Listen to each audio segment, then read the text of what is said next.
10 000 milliards de cellules, sans compter les kilomètres de vaisseaux sanguins, petits ou gros, d'artères ou de tout petits vaisseaux qui font circuler ces 5 litres environ de sang en permanence. Je te loue de ce que je suis une créature si merveilleuse. Frères et sœurs, ce n'est pas qu'une enveloppe, ça fait partie de notre humanité. Nous sommes corps, âme, esprit. Et nous attendons la rédemption de notre corps. Ce sera la résurrection finale, où toute notre humanité sera renouvelée. Semé corps naturel, il ressuscitera corps spirituel. Semé terrestre, il ressuscitera céleste.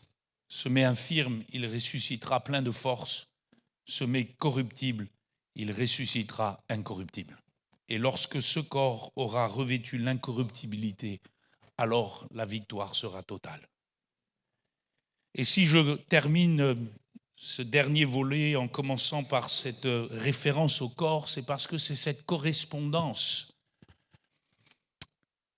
entre le corps physique et le corps spirituel de l'Église que l'apôtre Paul a le plus enseigné sur la réalité de ce que nous sommes. Disant, comme nous l'avons souligné dans toutes nos soirées, 1 Corinthiens 12, 27, « Vous êtes le corps de Christ et vous êtes ses membres, chacun pour sa part. » Amen. Et même si je ne suis qu'une des cellules dans ces milliards de cellules du corps de Christ, je suis membre du corps de Christ. Amen. Alléluia. Vous êtes le corps de Christ et vous êtes ses membres, chacun pour sa part. Un corps qui est sur la terre avec des millions d'âmes spirituelles qui le composent. Ce sont les hommes, les femmes rachetés par le Christ, nés d'en haut, nés de Dieu, nés de l'Esprit, où le Seigneur n'a pas regardé ni ce que nous étions, ni d'où nous venions, mais qui a regardé, alléluia, à l'élection du Père, nous aimant de toute éternité, nous ayant choisis pour faire partie de ce corps, un corps qui est en voie de perfectionnement, puisque nous sommes en attente, nous l'avons chanté, du retour, alléluia, de Jésus-Christ. Et lorsque ce corps sera complet, lorsqu'il ne manquera plus un seul membre à ce corps, Jésus reviendra. Alléluia. Et en attendant, nous travaillons à l'œuvre du Seigneur, étant ce corps, étant cette Église, et nous en sommes le reflet ici, dans cette région, pour faire l'œuvre de Dieu là où le Seigneur nous a placés, réalisant qu'en même temps, le Seigneur travaille à travers tout son corps sur toute la surface de la terre. Amen. Et ça, c'est le miracle de l'Église. Un corps, malheureusement, nous l'avons vu hier, qui est aussi encore sujet à quelques souffrances. Souffrances extérieures, oppression, persécution, outrage, le malin cherchant à l'attaquer, l'agresser. Et puis aussi un corps sujet à des souffrances intérieures à cause du fait que nous ne sommes pas encore dans la perfection et qu'étant encore dans ce corps mortel, nous amenons dans le corps de Christ certaines des réalités de la chair qui le touchent, qui le blessent, les divisions, les partis pris, les jalousies et tout ce qui peut encore nuire à l'unité de l'esprit. Ce n'est pas pour rien que l'apôtre enfermé pour sa foi disait aux Éphésiens, lui le prisonnier dans le Seigneur, qu'il leur fallait conserver l'unité de l'esprit par le lien de la paix, parce qu'il y a un seul corps et un seul esprit. Amen. Dans l'Ancien Testament, dans le livre d'Ésaïe, au chapitre 1er, le prophète va avoir une vision du peuple de Dieu à son époque. Il va dire: la tête entière est malade, tout le cœur est souffrant, de la plante du pied jusqu'à la tête, rien n'est en bon état. Ce ne sont que blessures, contusions, plaies vives qui n'ont été ni pansées, ni bandées, ni adoucies par l'huile. Quelle tragique vision du peuple de Dieu dans l'Ancien Testament, où les princes, ceux qui étaient élevés en dignité comme les plus petits dans le corps que formait Israël devant le Seigneur, étaient en mauvaise santé spirituelle. Et béni soit le Seigneur de ce que Jésus est venu. Amen. Et ce qu'il a donné une nouvelle alliance, de ce qu'il a amené, alléluia, à un renouveau du peuple de Dieu, et de ce qu'il en est aujourd'hui la tête, la seule. Et croyez-moi, frères et sœurs, la tête du corps de l'Église va bien. Amen. Jésus va bien. Je ne parle pas de nous là. Le seul chef, c'est le Seigneur. Il n'y a qu'une seule tête. Il va bien, le Seigneur. Mais nous réalisons, frères et sœurs, qu'il y a encore dans le corps de Christ des membres qui ne sont pas en bon état spirituel. Certains membres sont déconnectés du corps. Ils sont comme sclérosés. Ils sont dans des besoins. Parfois à cause d'une discipline qui n'a pas été toujours exercée comme il se faut dans le corps, des membres sont en souffrance. Des bergers, il faut le dire aussi, n'ont pas toujours apporté les soins nécessaires au corps. Alors que c'est le rôle de ces bergers que le Seigneur a donné. Parfois, il faut le dire aussi, certains membres du corps ne se sont pas laissés soigner, ne se sont pas laissés corriger. Et il se peut parfois que le corps de Christ sur la terre soit à certains endroits en mauvaise santé. Je ne veux pas dépeindre un tableau tout noir du corps de Christ, parce que le corps de Christ, dans sa réalité globale, c'est un corps qui est debout, triomphant, vaillant. Amen. Mais il arrive, comme nous le lisons dans les Écritures, et particulièrement dans les 7 lettres envoyées aux églises d'Asie mineure, qu'il y a parfois des membres du corps qui sont en souffrance. Vous savez que nos corps peuvent être malades, n'est-ce pas, ici-bas? Parfois, on est très sensible à certaines choses dans nos corps physiques. Et je pense que l'apôtre Paul était sensible à cette notion du corps de l'Église, parce que lui-même, il le dira, dans son propre corps, il était atteint. Il disait aux Galates, vous auriez voulu vous arracher les yeux pour moi, quand vous m'avez vu dans ma faiblesse pour la première fois. Et je m'identifie souvent à cela parce que personnellement, j'ai jamais eu une trop bonne santé. Je me suis souvent débattu avec toutes sortes de difficultés dans le corps. Et je comprends que lorsque un membre souffre, tout le corps souffre. Ça fait des années que je vis avec un pied engourdi à cause d'un nerf qui ne répond plus de tous mes soucis de sciatique et d'autres dans mon dos. Et je sais ô combien, quand il brûle, tout le corps est en souffrance. Et combien il faut souvent que les autres membres du corps pallient, suppléent. Et donc on a besoin, frères et sœurs, de parler de la santé du corps. Pas de ce corps physique, bien que le Seigneur est tout-puissant pour le guérir. Amen. Et il le fait encore aujourd'hui, il guérit les malades. C'est notre confession de foi. Et comme j'aime souvent le dire, c'est pas parce que le Seigneur ne me guérirait pas qu'il ne va pas vous guérir. Amen. Et je crois que le Seigneur peut encore me guérir. Mais nous ne parlons pas du corps physique ce soir. On va parler du corps spirituel qu'est l'Église. Et parler ensemble, après les souffrances, des maladies qui peuvent le toucher. Bien sûr, c'est une image, vous le comprenez bien. C'est un langage. Il n'y a pas de virus spirituel qui touche le corps. Mais il y a parfois des fléaux qui sont comme des maladies chroniques et qui empêchent le corps de Christ de se développer sainement, qui fait que des membres dans le corps de Christ sont en souffrance et soit s'infligent des souffrances ou infligent des souffrances et qui ne permettent pas au corps de grandir, de se mouvoir. Je ne sais pas si au milieu de nous, il y a des frères ou des sœurs ou des amis qui se débattent avec des maladies chroniques. Je ne veux pas vous mettre mal à l'aise, je ne vous demande pas de lever la main, mais vous avez des gens qui peuvent parfois se débattre avec de l'asthme chronique, problème de souffle. Et spirituellement, ça peut être le cas parfois. Quand on n'a pas cette onction renouvelée, ce souffle du Seigneur renouvelé, parfois on fait des crises d'asthme spirituel. Que dire de ceux qui ont des problèmes de peau, d'eczéma, de psoriasis, où des plaques apparaissent, où ça démange, où ça gratte, la démangeaison. Et on a aussi dans l'Écriture cela, la démangeaison, d'entendre des choses qui nous sont agréables. Ce n'est pas très agréable, l'eczéma.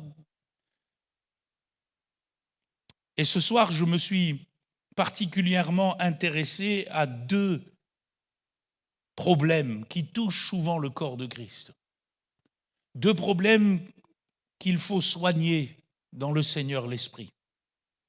Deux problèmes qu'il faut affronter avec la parole et le remède que le Seigneur donne. Amen. Parce que nous croyons que le Seigneur veut guérir. Alléluia. Veut soulager. Et qu'il veut aussi faire du bien à son corps spirituel qu'est l'Église. Alors, je le répète, c'est une image, c'est un langage. Je fais une correspondance entre les deux. Et la première chose que je veux noter avec vous se trouve dans Éphésiens chapitre 4, verset 25. Nous connaissons bien ce texte pour l'avoir partagé plusieurs fois. Et je bénis le Seigneur de ce que notre frère Julien ce soir a encore introduit ce message avec ce texte du psaume 24 qui montrera à la maison, à la montagne de l'Éternel, celui qui a les mains pures, celui qui renonce au mensonge. Pourquoi ? Parce que regardez ce qui est écrit. C'est pourquoi renoncez au mensonge et que chacun de vous parle selon la vérité à son prochain, car, lisons-le ensemble bien fort, car nous sommes membres les uns des autres. Nous sommes membres les uns des autres, c'est la définition du corps de l'Église, de ce qu'est l'Église. On l'a vu ensemble, on en a partagé en long et en large les tenants et les aboutissants. Vous êtes le corps de Christ et chacun en est ses membres pour sa part. Et parce que vous êtes l'Église, parce que vous êtes le corps de Christ, parce que vous êtes membres les uns des autres, l'apôtre Paul, inspiré par le Saint-Esprit, nous demande de faire attention à ce qui sort de nos bouches. Ce que je vais appeler ce soir, c'est un mot médical pour faire encore mon image, ma correspondance, la glossite. Vous regarderez sur Internet, cette affection est liée à l'inflammation de la langue, qui peut entraîner des modifications de couleur, de texture, de taille. Elle peut être aiguë, chronique. Elle peut toucher n'importe qui, n'importe quand. Elle peut être déclenchée par des bactéries, des virus, des champignons. Et elle empêche de se nourrir convenablement. Et malheureusement, elle donne mauvaise haleine. Ça, c'est pour les détails scientifiques.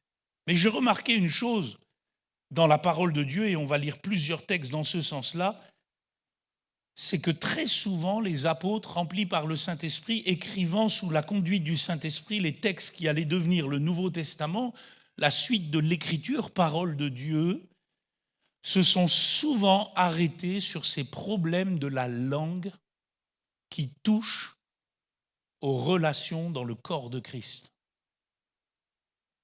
Paul dit, je le répète, renoncez au mensonge, que chacun de vous parle selon la vérité à son prochain, car nous sommes membres les uns des autres. La référence ici au corps de Christ est explicite. C'est parce que nous sommes l'Église. C'est parce que nous sommes l'Église. parce que nous sommes membres les uns des autres, parce que nous appartenons à ce seul et unique corps, parce que nous sommes liés les uns aux autres par l'esprit dans ce corps, que nous devons renoncer au mensonge et que nous devons apprendre à nous parler dans la vérité. Qu'il ne sorte, Éphésiens 4, 29, c'est quelques versets plus loin, qu'il ne sorte de votre bouche aucune parole mauvaise. Mais s'il y a lieu, quelques bonnes paroles qui servent à quoi? À l'édification et communiquent une grâce à ceux qui l'entendent. Édifiez-vous les uns les autres. Et ça, c'est concret parce que cela doit se faire par des paroles qui sont bonnes. Quelques bonnes paroles qui servent à l'édification. Mais je remarque que dans le corps de Christ, et ce n'est pas un symptôme que nous retrouvons seulement ici, à l'île de la Réunion, il est partout sur toute la terre, dans toutes les cultures, le corps de Christ est souvent touché par ce fléau de la langue et des paroles mauvaises. Le corps de Christ est souvent sujet à la faiblesse à cause de certaines paroles qui sont échangées, qui ne sont pas à propos, qui ne sont pas bonnes, qui ne participent pas à l'édification. Colossiens chapitre 4, verset 6, Paul va dire qu'il nous faut toujours avoir une parole accompagnée de grâce, assaisonnée de sel, afin que vous sachiez comment il faut répondre à chacun. Amen. Excusez-moi de le mettre ainsi, une langue pure et fraîche dans le corps de Christ. Pour la bonne et simple raison que celui qui en est la tête, le Seigneur, il parle. C'est un Dieu qui parle. Amen. Et Jésus parle toujours de bonnes paroles. Et il veut que dans son corps, nous reflétions ces paroles. Toujours chez l'apôtre Paul, particulièrement dans ses épîtres dites pastorales, 1 Timothée chapitre 6, verset 3, c'est-à-dire des lettres que l'apôtre Paul a envoyées à Timothée et à Tite, qui étaient des serviteurs de Dieu, qui étaient établis dans les églises locales pour les superviser, les accompagner, les perfectionner. Il va dire ceci, 1 Timothée 6, verset 3, « Si quelqu'un enseigne de fausses doctrines et ne s'attache pas aux saines paroles de notre Seigneur Jésus-Christ », moi j'aime beaucoup les mots qui sont employés ici, aux saines paroles, ne sont pas seulement saintes, elles sont saines. Aux saines paroles de notre Seigneur Jésus-Christ et à la doctrine qui est selon la piété, il est enflé d'orgueil, il ne sait rien, il a la maladie des questions oiseuses et des disputes de mots. Vous voyez, je paraphrase, le corps de Christ, il est souvent malade de l'intérieur à cause de discussions qui ne sont pas saines, à cause de disputes de mots. Souvent, le corps, il est atteint de cette glossite, cette affection de la langue qui produit du trouble, qui n'édifie pas, qui ne console pas, qui ne fait pas grandir, qui ne fait pas avancer l'œuvre de Dieu. Ce sont des questions oiseuses. Et des gens, ils ont toujours le chic, excusez-moi l'expression, d'avoir des questions oiseuses. Disputes de mots, d'où naissent l'envie, les querelles, les calomnies, les mauvais soupçons, les vaines discussions d'hommes corrompus d'entendement, privés de la vérité et croyant que la piété est une source de gain. Et je me dis que dès le début de l'Église, il y avait des problèmes de langue. Pas seulement à Éphèse, pas seulement à Colosse, mais aussi dans ces églises où avait été envoyé Timothée, Tite, les uns les autres. Regardez ce que dit Paul à Tite, chapitre 1, verset 10. Il y a en effet, surtout parmi les circoncis, beaucoup de gens rebelles, de vains discoureurs et de séducteurs auxquels il faut... heureusement que ce n'est pas Philippe qui dit ça, hein. C'est dans la Bible, hein, auxquels il faut fermer la bouche. Pourquoi? Parce que ça sent mauvais. Parce que ce qui est partagé n'est pas de Dieu et amène des problèmes, des souffrances, des blessures et touche au corps qu'est l'Église. Il bouleverse des familles entières, enseignant pour un gain honteux ce qu'on ne doit pas enseigner. L'affection de la langue, paf, la glossite, l'inflammation de la langue, produisant ces affections chroniques dans le corps. Et parfois, il faut le dire, c'est chronique. C'est pas une fois, c'est pas deux fois, c'est chronique. C'est chronique. Vous avez des gens, c'est chronique chez eux. Et c'est dommage, frères et sœurs, je parle en toute honnêteté, en toute vérité. Vous avez des gens, même au bout de 30 ans de conversion, c'est chronique. Il faut que tous les 6 mois, ils ont des paroles de travers avec quelqu'un. Dans le corps. Et ça fait des problèmes dans l'Église. Ça crée des problèmes. Que va dire l'apôtre Paul dans 1 Timothée 5, verset 11, concernant les jeunes veuves? Ça va jusque-là. Il va dire ceci, refuse les jeunes veuves. Car lorsque la volupté les détache du Christ, elles veulent se marier et se rendre coupables en ce qu'elles violent leur premier engagement. Avec cela, étant oisives, elles apprennent à aller de maison en maison. Et non seulement elles sont oisives, excusez-moi mesdames, heureusement que c'est encore pas Philippe qui a dit cela, et que c'est l'apôtre Paul, par l'inspiration du Saint-Esprit, mais encore causeuses et intrigantes, disant ce qu'il ne faut pas dire. 2 Timothée, chapitre 2, verset 16, Paul dit ceci, évite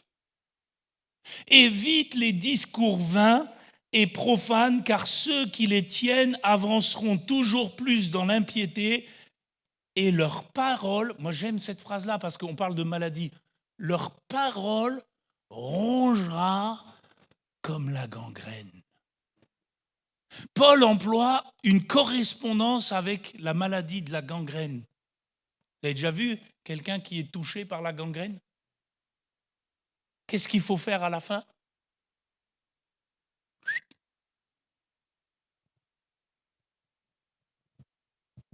Ça les rongera comme la gangrène. Très frappant l'image pour le corps de Christ, n'est-ce pas? Et frères et sœurs, on est tous renvoyés à notre responsabilité personnelle en tant que membres du corps de Christ. Pourquoi? Parce que j'ai devant moi des frères, des sœurs, qui tous parlent, moi le premier. L'Église est un lieu de communication.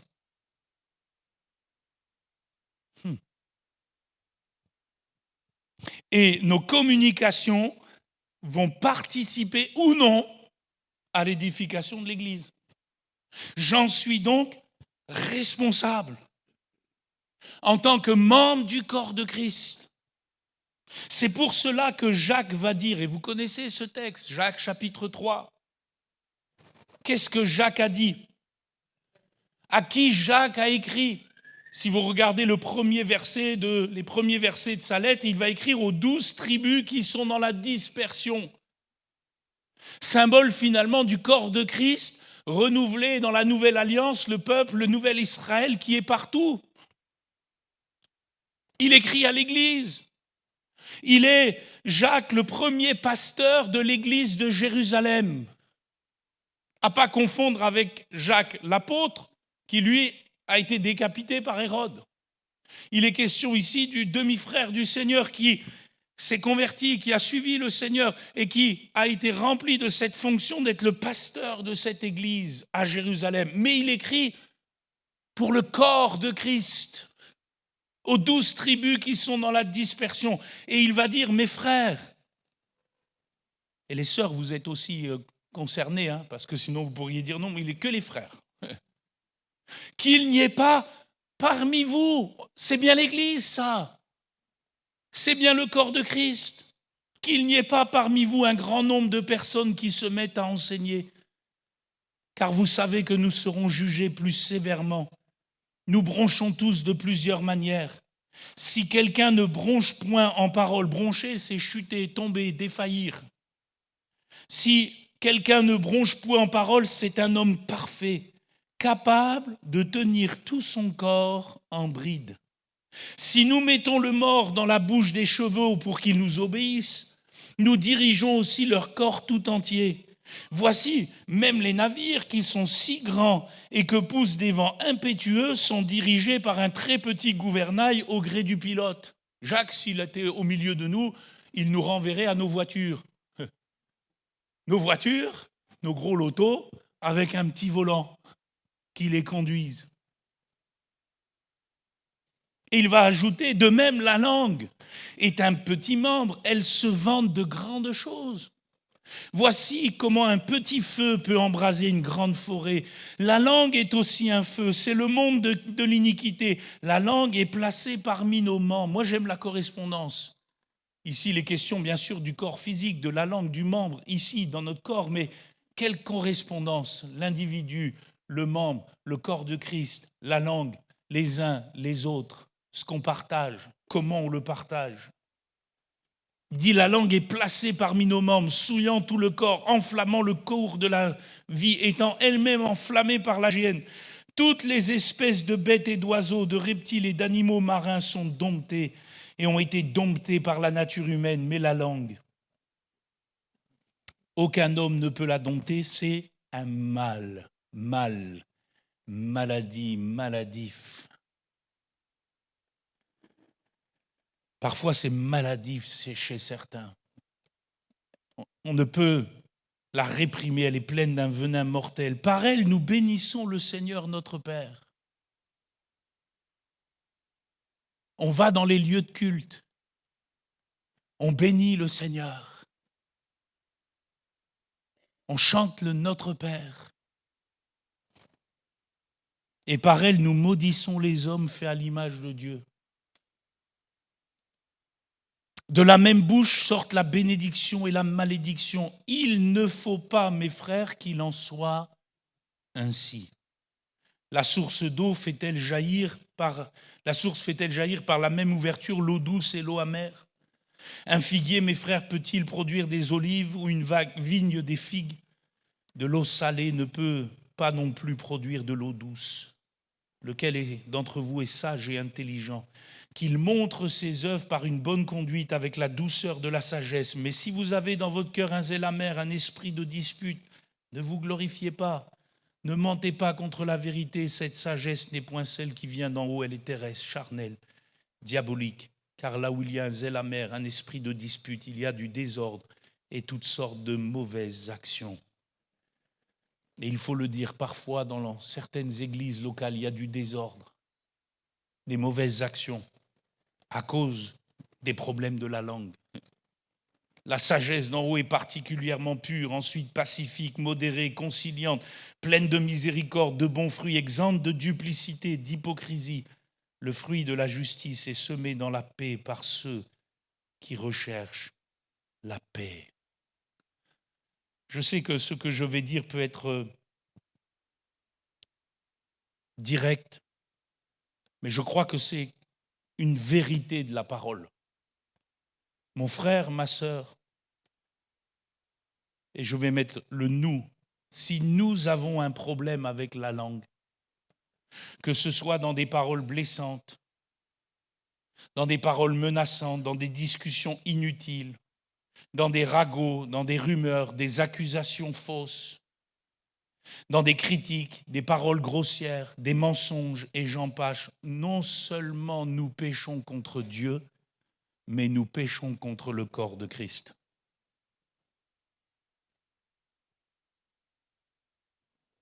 Nous amenons dans le corps de Christ une influence néfaste qui peut vite se transformer en infection générale. Recherchez la paix avec tous et la sanctification sans laquelle personne ne verra le Seigneur. Veillez à ce que nul ne se prive de la grâce de Dieu, à ce qu'aucune racine d'amertume poussant des rejetons ne produise du trouble et que plusieurs n'en soient infectés. Comment se résolvent les problèmes de la langue dans le corps de Christ? Parce que c'est bien de donner le constat, donnons la solution. Comment ça se résout? Ah, on aimerait bien parfois, comme Pierre, tirer l'épée dans le jardin de Gethsémanée et couper des langues. Hein? Le problème, c'est qu'on serait tous à la fin la langue coupée. Et il n'y aurait plus de louanges dans l'église. Et on sait que ce n'est pas ainsi que le Seigneur travaille. Moi, je pense qu'il n'y a qu'un seul moyen de traiter les affections de la langue dans le corps de Christ. C'est l'autorité du Saint-Esprit. Amen. L'autorité de celui qui communique les choses de Dieu aujourd'hui dans le corps. L'autorité de celui qui seul peut nous amener à parler comme Jésus parle. Le Saint-Esprit. Personne ne peut dompter cette langue. Humainement parlant, nous sommes tous impuissants face à ce petit membre qui nous joue des tours. Le seul qui peut dompter ce membre, c'est le Saint-Esprit. Je soupçonne que c'est pour cela que le signe initial du parler en langue vient dans ce baptême de l'Esprit. Parce que c'est le signe que nous allons enfin entrer dans cette dimension de l'Esprit qui parle comme Dieu veut que nous parlions.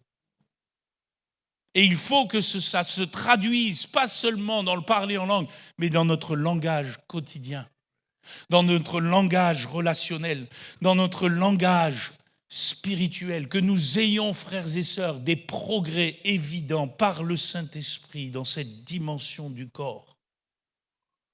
Voilà comment on résout ces problèmes. Chacun de nous est appelé à grandir dans l'esprit pour parler comme Jésus parle. Et de l'autre côté, frères et sœurs, apprendre aussi à couper court à toute discussion qui n'édifie pas le corps de Christ. Amen. C'est pas Philippe qui le dit.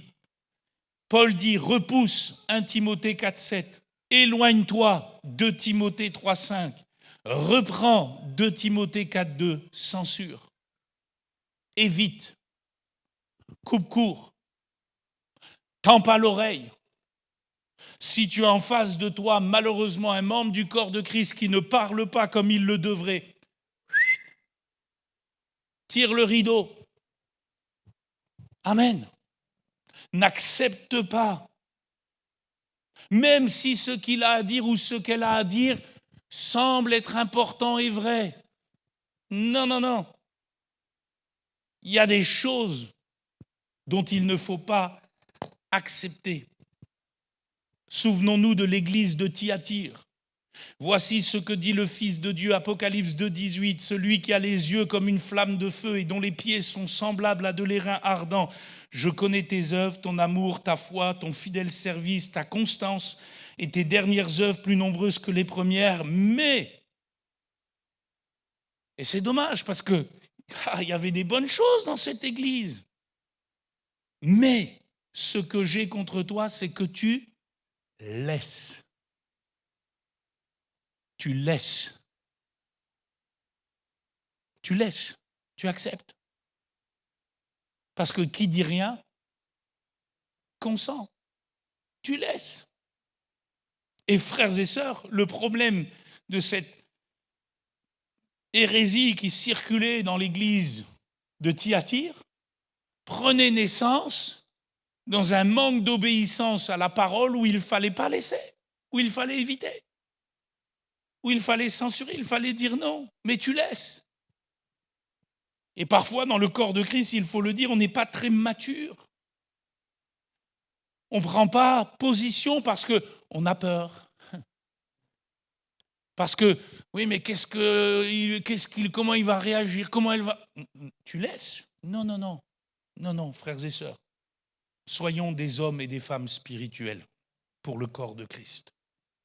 Il est de notre devoir, frères et sœurs, non seulement d'apprendre à parler comme Dieu parle par l'action glorieuse du Saint-Esprit en nous, mais aussi d'apprendre à ne jamais laisser des discours néfastes se répandre au sein du corps de Christ. Voilà comment on triomphe de ce premier problème, de cette première, et je le mets entre guillemets, maladie chronique spirituelle qui touche le corps de Christ. Et frères et sœurs, il nous faut grandir dans ces choses. Alors je m'arrête avant de partager la deuxième. Je voudrais qu'on ait un temps de silence. Je sais que dans nos églises, c'est difficile le silence. Mais je voudrais qu'on ait un temps de silence personnel devant Dieu. Et quelques secondes que nous intégrions ce premier point que nous venons de partager et que nous nous laissions sensibiliser par le Seigneur l'Esprit sur ce point-là. Et si mon frère, ma sœur, sur cette dimension-là, tu as besoin de te repentir, que dans ce temps de silence, je ne veux pas nous entendre ni les uns ni les autres, que dans ce temps de silence, dans ton cœur, tu puisses prendre une décision pour laisser le Saint-Esprit te renouveler. Peut-être ensuite, demain, après-demain ou dans les jours à venir, aller te repentir envers une personne, un membre du corps, ou plusieurs s'il le faut, pour certaines choses qui ont été dites et qui n'auraient jamais dû être dites. Parce que frères et sœurs, comme nous l'avons partagé toute cette semaine, nous voulons être des bénédictions dans le corps de Christ. Alors on va fermer nos yeux et quelques secondes, on va rester dans le silence pour intégrer ces choses.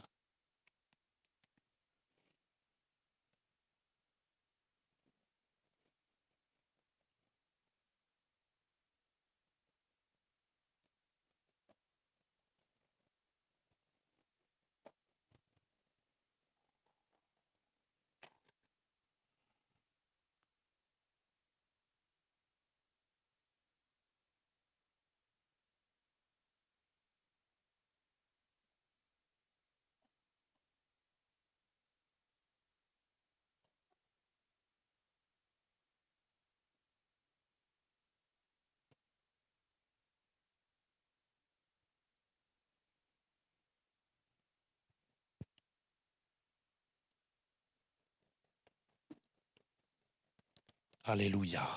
On va demander au pasteur Julien de prier sur ce premier sujet et puis on passera à un deuxième point pour notre étude. Alléluia.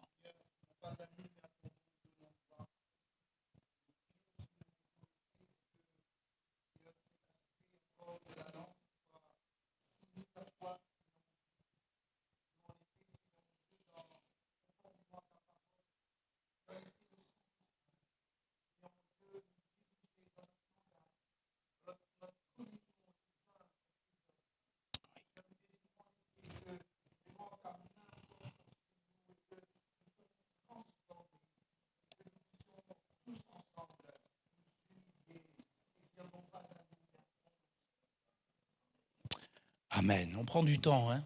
On est dans une semaine particulière. Deuxièmement, qu'est-ce qui peut toucher trop souvent le corps de Christ et l'affaiblir? Tout ce qui touche à la malnutrition spirituelle.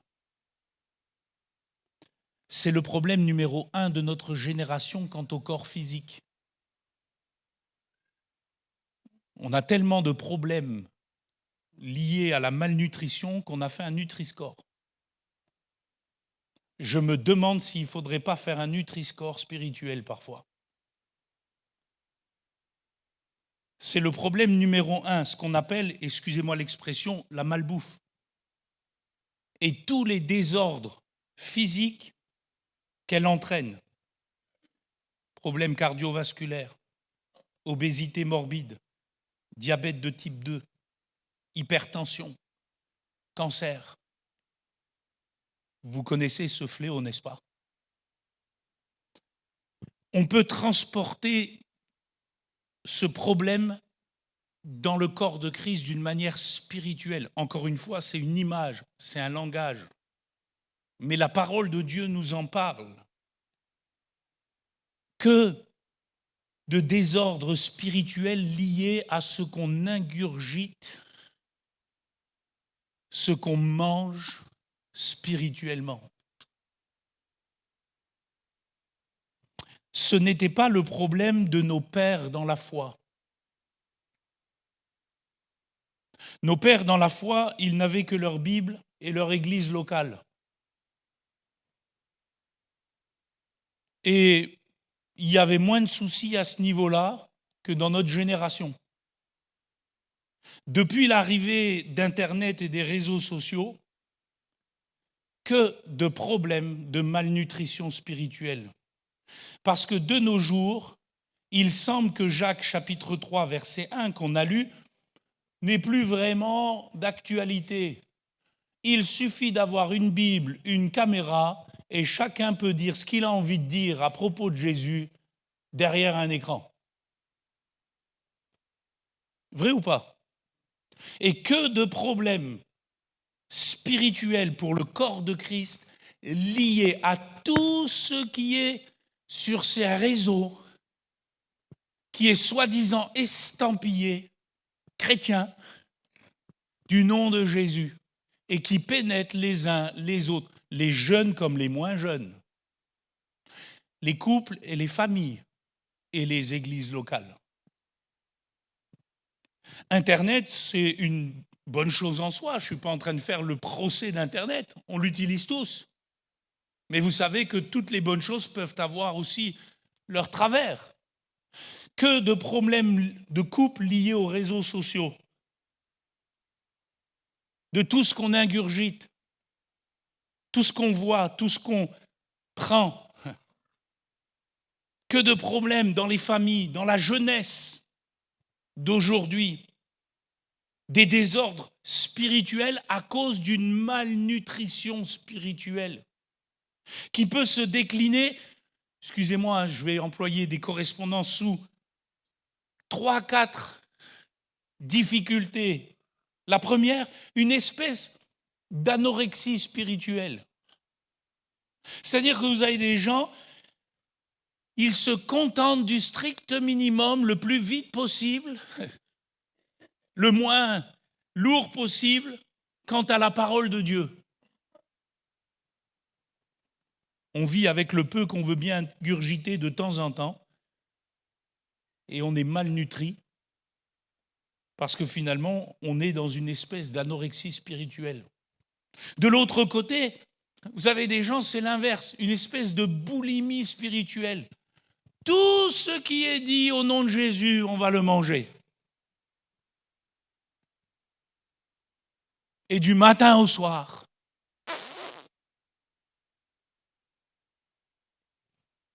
On est dans une espèce de boulimie spirituelle, une envie malsaine de prendre tout ce qui vient au nom de Jésus, au prix coûtant, excusez-moi l'expression, et on se gave en permanence de plein de choses, sans discerner si c'est vraiment l'équilibre de la parole de Dieu.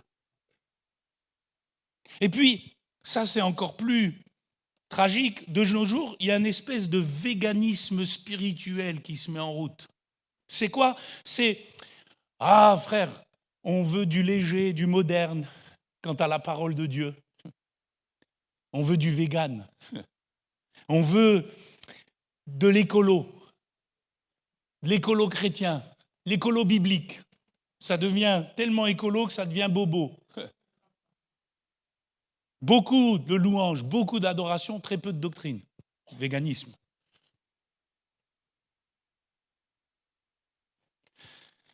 Beaucoup de messages centrés sur le développement de soi-même. Peu d'enseignements liés à la repentance et à la croix. Beaucoup de choses qui finalement ne sont ni consistants, ni cohérents, ni nourrissants. Et puis, un espèce aussi, quatrièmement, de wokisme spirituel. Vous avez des gens qui ils ont la maladie de vouloir toujours remettre en question les choses de base. Vouloir redéfinir les choses de base. Devoir déboulonner les choses de base pour réécrire l'histoire. Et tout ça, frères et sœurs, engendre des problèmes spirituels. C'est lié à notre malnutrition spirituelle. Et en réalité, c'est lié à notre manque profond et sérieux d'obéissance à ce qui est écrit. De nos jours, ce qui est novateur semble être plus pertinent que ce qui est vrai. Mais j'aimerais vous rappeler, frères et sœurs, que Jésus a dit « Sanctifie-les par ta vérité ». Ta parole est la vérité. Frères et sœurs, et je souligne cela, on n'est pas sanctifié par la nouveauté. On est sanctifié par la vérité. Et parfois, la vérité, elle est costaud. Il va falloir la mâcher, excusez-moi, la comprendre, l'intégrer. Parfois, on confond stimulation avec simplicité et les âmes finissent par dépérir sans le savoir. Parfois même derrière les estrades, les pupitres des estrades, vous avez des serviteurs, des prédicateurs qui ne sont pas en phase avec la parole. C'est notre génération. Et on finit par mal nourrir l'Église. Moi, frères et sœurs, en tout cas pour ce qui nous concerne, puisque nous, on est ici, moi, je souhaite que l'Écriture reste au centre de toute notre foi chrétienne. Nous mettrons toujours plus de temps dans l'Écriture que dans d'autres choses. Amen. Il faut parfois, de nos jours, distiller la vérité en petites doses seulement. Vous savez, on a affaire à beaucoup de nouveau-nés. Il ne faut pas trop aller vite. Mais vous auriez dû être des maîtres, dit l'auteur de l'Épître aux Hébreux. Vous êtes devenus lents à comprendre. D'ailleurs, j'ai remarqué les jeunes, je vais parler pour vous ce soir. Vous avez bien fait de venir ce soir. Les jeunes adultes dans le corps de Christ, ils sont beaucoup plus friands aujourd'hui d'événements que d'études et de prières. Vous n'avez pas dit amen, les jeunes là. Ah, quand il y a un événement, oh là là! Mais quand il y a une étude prière et une étude biblique et un temps de prière tout simple, j'ai remarqué aussi quelque chose chez les jeunes et les jeunes adultes, les stars de la musique chrétienne contemporaine sont plus connus que certains auteurs des livres bibliques. Ouais. Le business de la louange. Et quand tu leur dis, t'as déjà lu Abdias ? C'est pas dans la Bible, Abdias. Comme je le dis souvent, le pauvre Abdias, quand on va aller le voir au ciel, qui va venir nous voir en disant « T'as aimé mon livre ? T'as aimé mon livre ?» Ah oui, mais c'est une réalité. Et c'est un fléau. On se nourrit de choses qui sont superficielles. Je ne dis pas qu'ils ne sont pas légitimes, mais qui sont superficielles. Et on oublie de se nourrir de ce qui est profond. La malnutrition spirituelle. Nous avons beaucoup de choses à dire là-dessus, dira l'auteur de l'Épître aux Hébreux, des choses difficiles à expliquer. Parce que vous êtes devenus lents à comprendre. Vous, en effet, qui depuis longtemps devriez être des maîtres, vous avez encore besoin qu'on vous enseigne les premiers rudiments des oracles de Dieu. Vous en êtes venus avoir besoin de lait et non d'une nourriture solide. Et frères et sœurs, ça cause les désordres aussi dans le corps de Christ. C'est ce qui l'affaiblit, c'est ce qui le rend malade. C'est ce qui ne lui permet pas d'être en forme, d'être vigoureux. Alléluia. Et en plus, on a la démangeaison d'entendre ce qu'on a envie d'entendre de nos jours. Finalement, dans le marché de la prédication, on va choisir ce qui nous intéresse. C'est comme si on allait au Run Market et on fait ses courses. Ah, moi j'aime bien cette marque-là, j'aime pas cette marque-là. Ah, ce prédicateur-là, excellent. Celui-là, ouais, moins bien. Et puis on finit entre les deux par mépriser son église locale. Parce que le berger que le Seigneur a donné à cette église locale, ah, il n'est pas à la hauteur. Vaut mieux aller voir l'autre berger qui vient d'arriver. Lui, c'est un berger, c'est un prédicateur. Et on ne se rend pas compte, frères et sœurs, de toute la faiblesse qu'on amène dans le corps de Christ. Parfois, vous avez des gens, ils sont plus sur Internet qu'à l'église. Ouais. Vous avez des gens, ils vous postent des choses. Dites, c'est bien, il regarde vraiment beaucoup de choses, lui, sur Internet. Il vous reposte la prédication d'un tel, il vous reposte l'enseignement de l'autre qui est à l'autre bout du monde, il vous remettent les dates d'un machin, d'un truc, et vous ne le voyez jamais à l'église. Ah, je sais, prêche, Philippe, ils vont tous dire amen dans cette dernière soirée. Mais c'est une réalité. Sauf que, frères et sœurs, Internet, ce n'est pas l'église locale. Et l'église locale, dans cette institution qui nous amène vers le royaume, ben c'est la chose la plus importante que nous avons.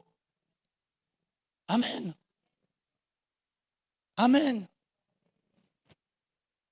Comment sortir de tout cela? Quel remède?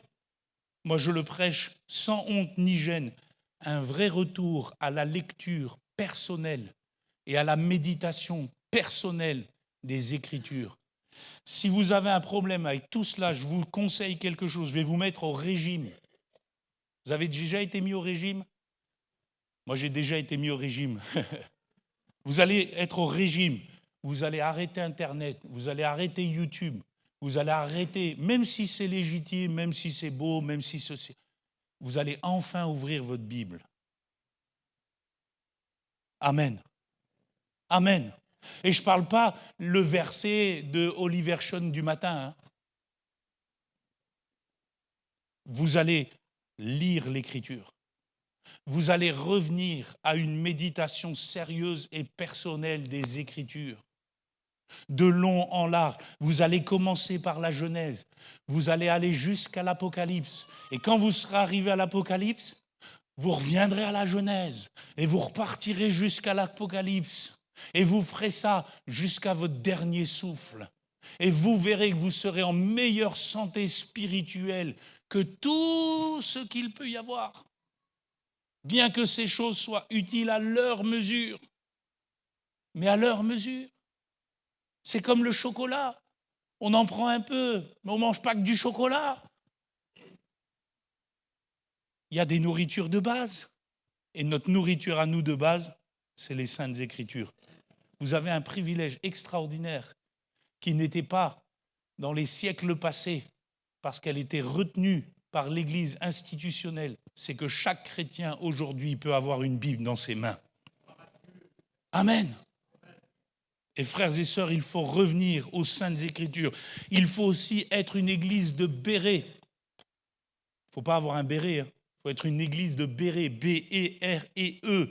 Acte 17, verset 11. À chaque fois qu'on leur prêchait quelque chose, même s'il s'appelait l'apôtre Paul, à chaque fois qu'il prêchait quelque chose, qu'est-ce qu'il faisait? Ils allaient examiner chaque jour les Écritures pour voir si ce qu'on leur disait était exact.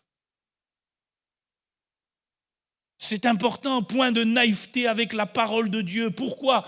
Parce que le propre de l'homme est de déformer le sens des Écritures. C'est ce que dit Pierre, 2 Pierre 3,15. J'ai bientôt fini. Croyez que la patience de notre Seigneur est votre salut, comme notre bien-aimé frère Paul vous l'a aussi écrit, selon la sagesse qui lui a été donnée. C'est ce qu'il fait dans toutes les lettres où il parle de ces choses, dans lesquelles il y a des points difficiles à comprendre. Oui, parfois la Bible, c'est difficile à comprendre. Parce qu'on a un Dieu qui est plus grand que nous. Et heureusement que son texte, il nous dépasse. Et il nous demande de réfléchir. Amen. Il y a des points difficiles à comprendre. Mais ce n'est pas parce qu'il y a des points difficiles à comprendre qu'on va se nourrir autrement. Non, on va grandir. On va essayer, avec la grâce de Dieu et l'assistance du Saint-Esprit, à lire, comprendre les Écritures. Pourquoi? Parce que sinon, les personnes ignorantes et mal affermies tordent le sens, comme celui des autres Écritures, pour leur propre ruine. Alors je le dis, sans honte ni gêne, attention aux vogues théologiques. Attention aux messages édulcorés sur Internet. Attention à la culture sociale de l'Évangile. Attention à la culture postmoderne de l'Évangile. Attention aux vagues de prophétisme en tout genre qui veulent remplacer la doctrine et l'étude de la Bible. Attention à l'affadissement du message de la repentance et de la croix. Parce que si le sel devient insipide, avec quoi lui rendra-t-on sa saveur? Le Christ nous a donné sa parole pour que son corps ne s'amaigrisse point, qu'il ne devienne pas squelettique, mais qu'il soit en bonne santé. Et il faut pour cela avoir, frères et sœurs, une bonne nourriture spirituelle quotidienne. Amen. Je pose une simple question. Est-ce que tu lis la Bible tous les jours?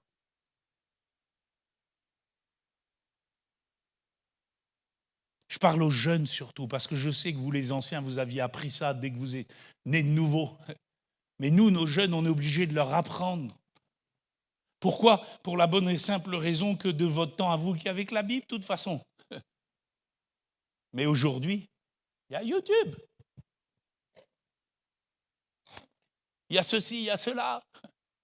Et c'est tellement plus simple de remplacer l'écriture par tout ça. Non, non, non. Les jeunes, lisez la Bible tous les jours. Lisez la Bible tous les jours. Nourrissez-vous convenablement. C'est ainsi que vous serez forts, parce que la parole de Dieu sera en vous et vous pourrez vaincre le malin. Alléluia. Amen. On va conclure. Julien va revenir avec les musiciens, les choristes. On a passé 4 soirées ensemble